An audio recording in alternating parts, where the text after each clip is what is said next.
श्रद्धयाग्निः समिध्यते श्रद्धया हूयते हविः श्रद्धां भगस्य मूर्धनि वचसा वेदयामसि। ॐ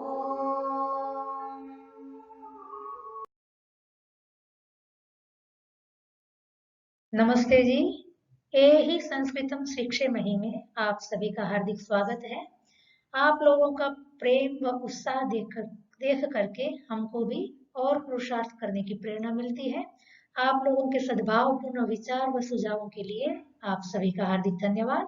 comment box में अक्षय जी ने एक बात कही थी कि ए ही संस्कृतम शिक्षेमहि की हिंदी क्या है, तो सबकी सुविधा की दृष्टि से मैंने ए ही संस्कृतम शिक्षेमहि की हिंदी को शीर्षक के रूप में ही रख दिया है।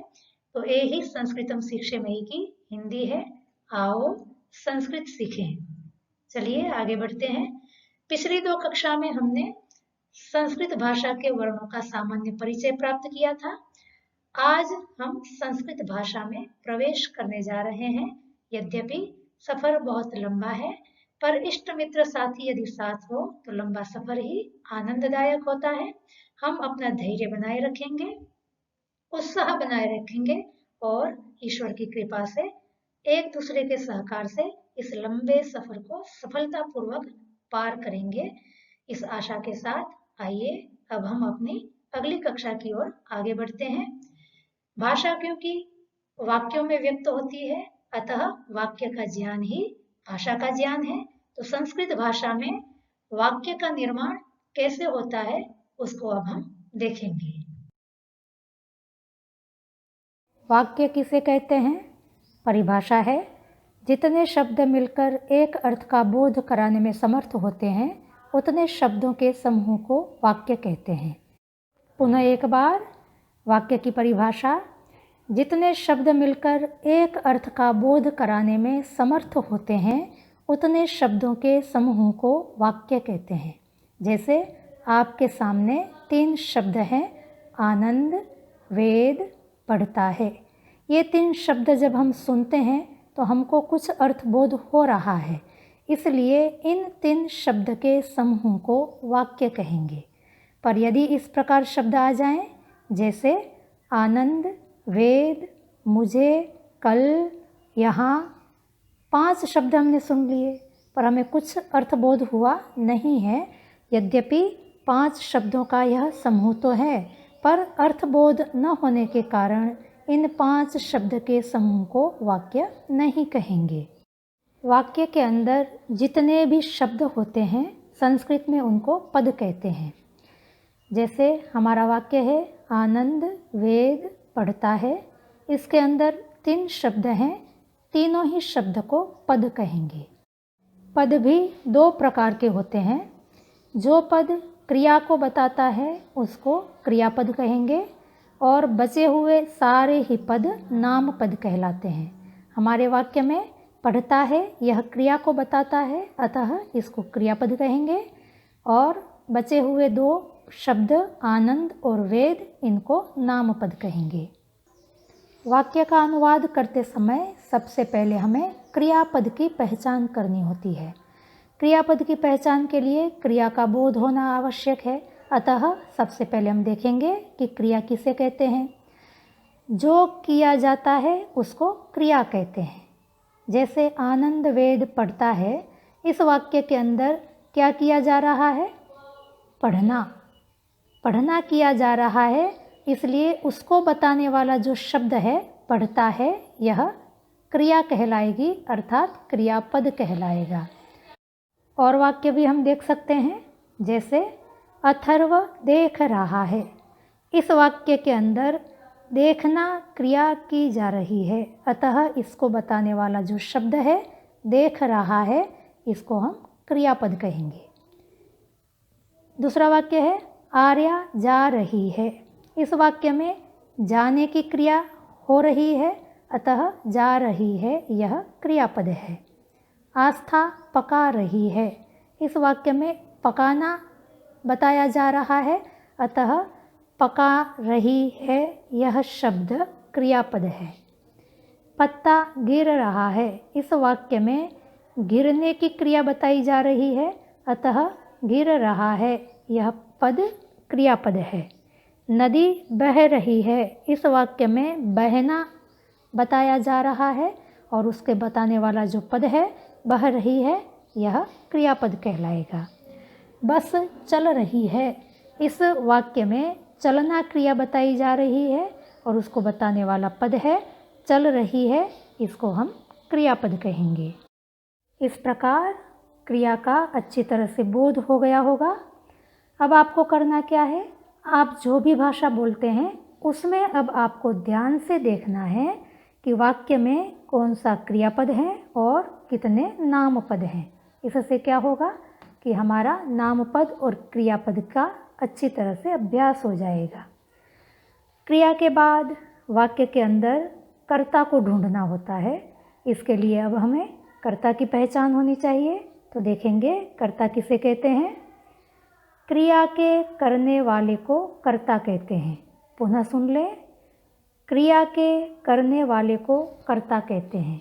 जैसे हमारा वाक्य है, आनंद वेद पढ़ता है। इस वाक्य के अंदर पढ़ता है यह क्रियापद है। अब ये पढ़ना जो क्रिया है वो कौन कर रहा है, तो वाक्य के अंदर आनंद जो है वो पढ़ने की क्रिया कर रहा है, अतः आनंद को हम कर्ता कहेंगे। और भी वाक्य देखें, अथर्व देख रहा है। देखने की क्रिया कौन कर रहा है, अथर्व, अतः अथर्व कर्ता है। आर्या जा रही है, जाने की क्रिया कौन कर रहा है, आर्या, आर्या कर्ता हो गई। आस्था पका रही है, पकाने की क्रिया आस्था कर रही है, अतः आस्था कर्ता है। पत्ता गिर रहा है, गिरने की क्रिया पत्ता कर रहा है, अतः पत्ता कर्ता है। नदी बह रही है, बहने की क्रिया नदी के द्वारा हो रही है, अतः नदी कर्ता है। बस चल रही है, चलने की क्रिया बस कर रही है, अतः बस कर्ता है। कर्ता के अभ्यास के लिए हमें पुनः अपनी भाषा में बोले जाने वाले जो वाक्य हैं उनको ध्यान से देखना है कि इन वाक्यों में कर्ता कौन है और क्रिया कौन है। अब हम पुनः क्रिया के ऊपर केंद्रित हो। जब हम किसी क्रिया को सुनते हैं तो हमें कितनी चीज़ों का बोध होता है उसको देखेंगे। जैसे वाक्य है हमारा, आनंद वेद पढ़ता है। इस वाक्य में पढ़ता है इस क्रिया को सुनते ही हमें ये पता चलता है कि यहाँ पर पढ़ना हो रहा है, अर्थात हर क्रिया का अपना एक अर्थ होता है। क्रियाएं तो संसार में बहुत प्रकार की हैं, पर यहाँ वर्तमान में कौन सी क्रिया हो रही है उसका बोध क्रियापद सुनते ही होता है, अर्थात क्रियापद से क्रिया के अर्थ का बोध होता है। कुछ शब्द हैं, पढ़ता है, पढ़ूंगा, पढ़ेगा, पढ़ता था, पढ़ना चाहिए, पढ़ो, पढ़ने वाला, पढ़ाने वाला, पढ़ने योग्य, बहुत पढ़ने वाला, आदि आदि। इन सभी क्रिया शब्दों में एक सामान्य शब्द सुनाई देता है, पढ़ना।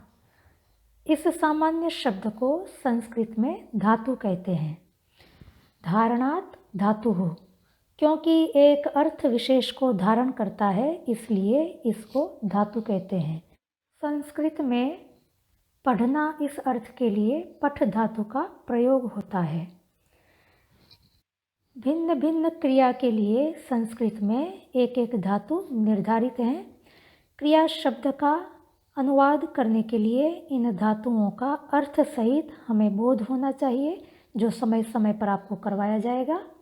इसका अर्थ क्या हुआ, जैसे पढ़ता है, पढ़ेगा, पढ़ता था, पढ़ना चाहिए, पढ़ो, पढ़ने योग्य, पढ़ाने वाला, बहुत पढ़ने वाला, आदि आदि शब्दों का संस्कृत में अनुवाद करने के लिए हमें पठ धातु से बने हुए क्रिया शब्दों का प्रयोग करना होगा। हर एक क्रिया शब्द का अपना एक धातु होता है जिसका अर्थ सहित हमें ज्ञान होना चाहिए, जो आपको समय समय पर करवाया जाएगा। इस प्रकार क्रिया शब्द सुनते ही हमें धातु और उसके अर्थ का बोध होता है। अब आगे देखेंगे, क्रियापद सुनते ही और किस किस का बोध होता है? दूसरे नंबर पे काल का भी बोध होता है। क्रिया वर्तमान काल की है, भूतकाल की है, भविष्यत काल की है, इसका बोध भी हमें क्रियापद सुनते ही होता है। जैसे हमारी क्रिया है पढ़ता है, तो पढ़ता है सुनते ही पता चलता है कि क्रिया वर्तमान में हो रही है। पढ़ता था सुनते ही पता चलेगा कि क्रिया भूतकाल की है, और पढ़ेगा सुनते ही पता चलता है कि क्रिया भविष्यत काल की है। काल के अतिरिक्त संस्कृत में आज्ञा, प्रार्थना, अनुनय, विनय आदि भावों की अभिव्यक्ति भी क्रिया से होती है। संस्कृत में क्रियाओं को 10 लकार में विभाजित किया गया है, जिसका परिचय हम समय के साथ साथ करते चले जाएंगे। वर्तमान काल के लिए संस्कृत में लट लकार का प्रयोग किया जाता है, तो हम लट लकार का परिचय करेंगे। प्रत्येक लकार के अंदर 9 क्रिया शब्द होते हैं, अर्थात लट लकार में भी 9 क्रिया शब्द होंगे। इन 9 क्रिया शब्दों को 3 में विभाजित किया जाता है, एक वचन, द्विवचन, बहुवचन। हमारा वाक्य है आनंद वेद पढ़ता है। इस वाक्य में क्रियापद है पढ़ता है, धातु है पठ। पढ़ता है वर्तमान काल में क्रिया हो रही है, अतः हमें लट लकार का प्रयोग करना है, क्योंकि संस्कृत में वर्तमान काल के लिए लट लकार का प्रयोग होता है। अब हमें पढ़ता है इस क्रियापद का अनुवाद करने के लिए पठ धातु लट लकार का शब्द प्रयोग करना है। तो हम देखेंगे पठ धातु लट लकार के 9 शब्द रूप तालिका के रूप में आपके सामने है। पठति, पठतः, पठन्ति, पठसि, पठथः, पठथ, पठामि, पठावः, पठामः। तो इन 9 क्रिया शब्दों में से किसी एक क्रिया का हमें चयन करना है पढ़ता है इस शब्द का अनुवाद करने के लिए। तो ये चयन कैसे करेंगे, इसके लिए हम आगे बढ़ते हैं। देखते हैं कि पढ़ता है क्रिया से और किस किस का बोध होता है। एक धातु अर्थ सहित इसका बोध होता है, दूसरा काल का बोध होता है, और तीसरा कर्ता की संख्या का भी बोध हमें क्रिया से ही होता है। जैसे पढ़ता है सुनते ही हमें पता चलता है कि यहाँ पर पढ़ने की क्रिया करने वाला कोई एक है, अर्थात कर्ता एक है। और पढ़ते हैं ये सुनते ही पता चलता है कि पढ़ने की क्रिया करने वाले 2 या 2 से ज़्यादा हैं, अर्थात कर्ता 2 या 2 से ज़्यादा है। ऐसे ही संस्कृत में भी क्रिया को सुनते ही पता चल जाता है कि कर्ता कितने हैं।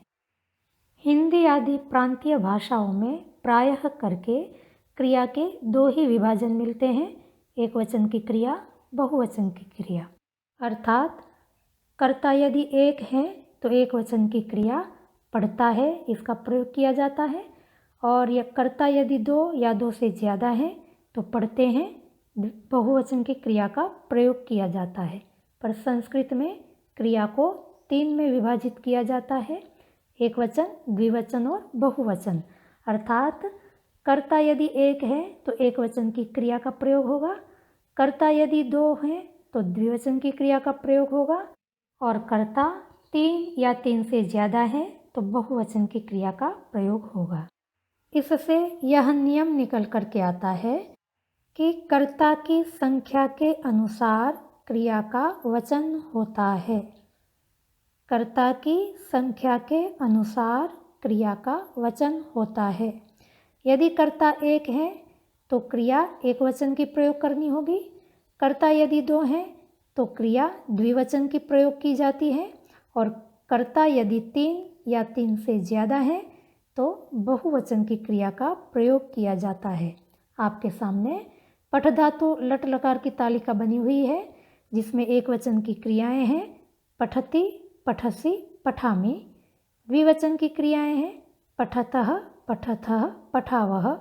बहुवचन की क्रियाएं हैं पठन्ति, पठथ, पठामः। हमारा वाक्य है आनंद वेद पढ़ता है। अब क्रिया का चयन करना है तो हमको कर्ता की संख्या देखनी होगी। हमारा कर्ता आनंद है, संख्या में एक हैं, अतः पढ़ता है इस क्रिया का अनुवाद करने के लिए हमें पठ धातु लट लकार एक वचन की क्रिया का प्रयोग करना होगा। हमने देखा एक वचन के अंदर 3 क्रियाएं आती हैं, पठती, पठसी, पठामी। तो अब 9 क्रियाओं में से बच गई है हमारे लिए 3 क्रियाएं। अब इन 3 क्रियाओं में से किसी एक क्रिया का हमें प्रयोग करना है।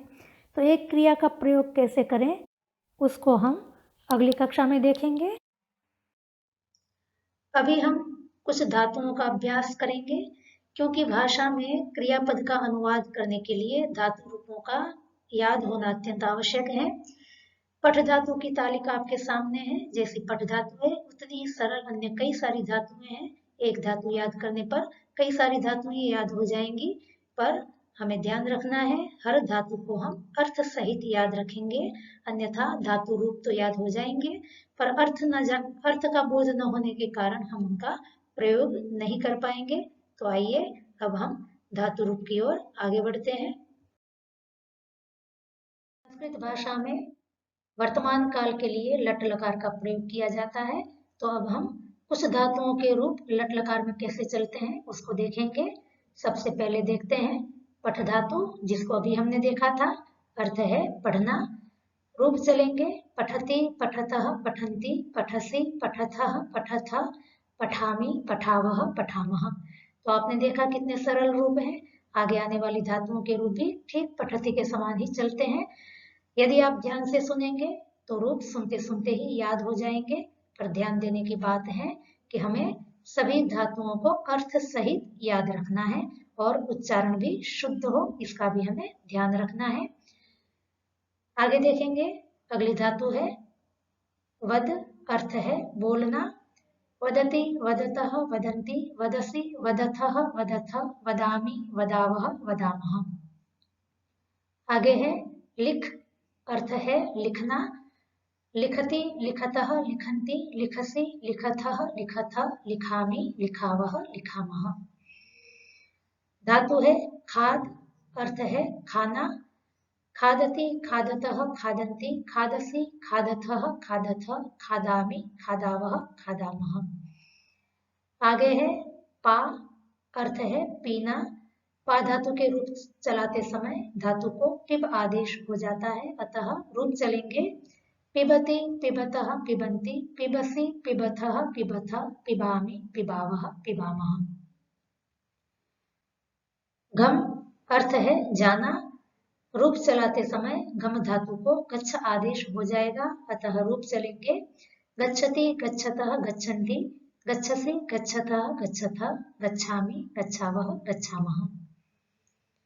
आगे है आंग, उपसर्ग पूर्वक घम धातु, अर्थ है आना। अभी आपने देखा था केवल घम धातु होती है तो अर्थ होता है जाना, पर जब घम से पूर्व आ उपसर्ग लग जाता है तो अर्थ हो जाता है आना। तो दोनों में ध्यान रखेंगे। रूप चलाते समय घम धातु को गच्छ आदेश हो जाता है, अतः रूप चलते हैं आगच्छति, आगच्छतः, आगच्छन्ति, आगच्छसि, आगच्छथः, आगच्छथ, आगच्छामि, आगच्छावः, आगच्छामः। तो आपने देखा कितने सरल रूप हैं। इन रूपों को हमें इस तरह से याद करना है कि बिना रुके एक ही सांस में 9 शब्द हम बोल सकें। उतनी अच्छी तरह से हम रूपों को याद कर लेंगे। धातु के अर्थ सहित सभी रूपों को याद करेंगे। तो आप अभ्यास करते रहें, धातु रूपों को अच्छी तरह से याद कर लें।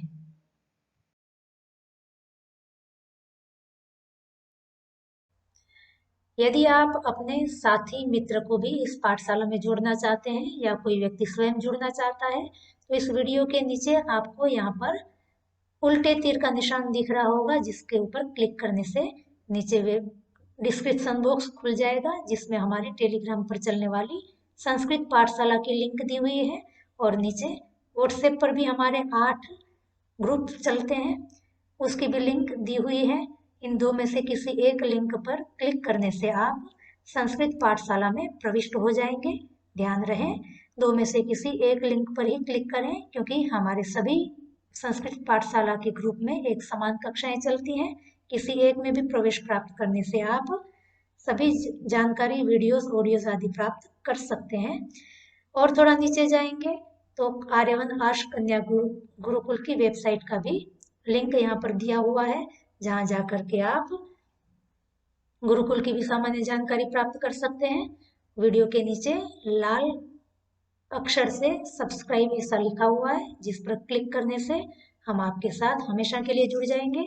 बगल में बेल आइकन भी दिया हुआ है, इसको भी क्लिक कर सकते हैं, तो समय पर आपको नोटिफिकेशंस मिलते रहेंगे। जब भी हम हमारे चैनल पर संस्कृत के अतिरिक्त और भी कोई वीडियोस अपलोड करेंगे तो उसकी भी जानकारी की आपको समय पर मिलती रहेगी। तो अब हम अगली कक्षा में फिर मिलते हैं, तब तक के लिए आपका हार्दिक धन्यवाद।